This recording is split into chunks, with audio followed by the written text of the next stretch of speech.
हम अपने भारतवासियों को अगर हम परम सुखी करना चाहते हैं तो केवल वस्तु और व्यवस्था से नहीं कर सकते। उनका बौद्धिक स्तर सुधरना चाहिए। आज हमारे समाज का बौद्धिक स्तर गिरता चला जा रहा है। बहुत चिंता का विषय है।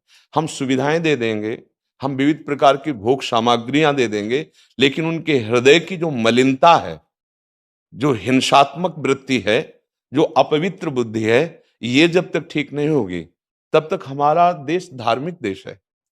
हमारे यहाँ धर्म की प्रधानता है। तो इसी बात को बार बार हम सबसे निवेदन करते हैं कि ये जो हमारी नई पीढ़ी है, इसी से हमारे राष्ट्र की रक्षा करने वाले प्रकट होते हैं। जो विद्यार्थी जन है, उन्हीं में कोई एमएलए बनता है, उन्हीं में कोई सांसद बनता है, उन्हीं में कोई मुख्यमंत्री बनता है, उन्हीं में कोई राष्ट्रपति या प्रधानमंत्री उन्हीं में अपने लोग भी सब थे। अब हमारी शिक्षा केवल आधुनिकता का स्वरूप लेती जाए और व्यभिचार प्रवृत्ति, व्यसन प्रवृत्ति, हिंसा प्रवृत्ति, ये नई पीढ़ी में देखकर बहुत असंतोष हृदय में होता है।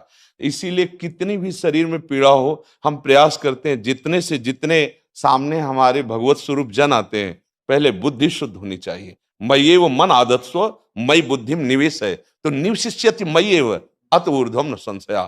तू मेरे में ही निवास करेगा, अर्थात भगवदानंद में। अविनाशी जीव कभी भोग विलास में तृप्त हो ही नहीं सकता। हम अगर अपने राष्ट्र की विशेष सेवा, तो हमारे धर्म का परिचय, जैसे आप जन करते हैं, धर्म का हमारा क्या स्वरूप है, हमारे जीवन का लक्ष्य क्या है। हमें जितना राम जी प्रिय हैं, कृष्ण जी प्रिय हैं, उतने ही भारत देश हमारे लिए प्रिय है। जैसे राम भक्त, कृष्ण भक्त, वैसे ही हमारे भारत देश का हर जन जन हमारा आदरणीय और पूजनीय। पर अब जो मानसिकताएं बन रही हैं, वो हमारे धर्म और हमारे देश के लिए लाभदायक नहीं होंगी। व्यसन का इतना बढ़ता स्वरूप, व्यभिचार का इतना बढ़ता स्वरूप, हिंसा का इतना बढ़ता स्वरूप, ये बहुत ही विपत्तिजनक है। अगर ये बढ़ता रहा तो हम विविध प्रकार की सुख सुविधाएं देने पर भी अपने देशवासियों को सुखी नहीं कर पाएंगे, क्योंकि सुख का स्वरूप विचार से होता है। सुख और दुख की स्थिति सत्य नहीं है, आगमा पाइनो अनित्यास, लेकिन हमारा विचार, और विचार हमारा गंदा हो रहा है। बस हमारा उद्देश्य यही है कि हमारे देशवासियों का विचार शुद्ध होना चाहिए। अगर विचार शुद्ध है तो राष्ट्र प्रियता, जन सेवा, समाज सेवा, ये सब स्वाभाविक होने लगेगा।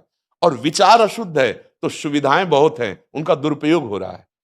तो बस आप सबसे बड़े बड़े जो उपदेष्टा जन हैं, जो बड़े बड़े धर्म की रक्षा के लिए भगवान ने जिनको भेजा है, उन सबसे यही प्रार्थना है कि सब व्यवस्था करते हुए हमारे देशवासियों की बुद्धि अध्यात्म को समझे। बिना अध्यात्म को समझे दुख सुख की समानता बिना किए परम सुख का अनुभव हो ही नहीं सकता। इस मायाकृत भोग पदार्थों को भगवान ने दुख योनया कहा है। मानो एक बोर्ड लगा दिया, दुखालयम अशाश्वतम। और हम सब यही चाहते हैं कि लौकिक भोगों को भोगने से ही हमारा राष्ट्र सुखी हो जाएगा या हम सुखी हो जाएंगे। नहीं, लौकिक भोगों को पूजन सामग्री बना करके और साध्य सच्चिदानंद प्रभु को रखा जाए तो आनंद की उमंगन हो जाएगी। बहुत सुंदर मानव जीवन का स्वरूप है, जिसे देव दुर्लभ कहा गया। दुर्लभो मानुषो देहो, लेकिन क्या दुर्लभता शब्द स्पर्श रूप रस गंध इन्हीं विषय के भोगने की या इन्हीं सुविधाओं के लिए दुर्लभ कहा गया? दुर्लभ है किसी सच्चिदानंद सुख के लिए। और उस सुख को तो हम भूले हुए, एकदम बहते हुए शब्द स्पर्श रूप रसगंध के प्रवाह में चले जा रहे हैं और इसी को सौभाग्य समझ रहे हैं कि हमें सुख प्राप्त हो रहा है। नहीं, हम सबसे प्रार्थना करते हैं कि आप अपने धर्म को समझिए। आप अपने स्वा को जहां जहां स्थापित करते चले जा रहे हैं, आप उसे गंदा करते चले जा रहे हैं।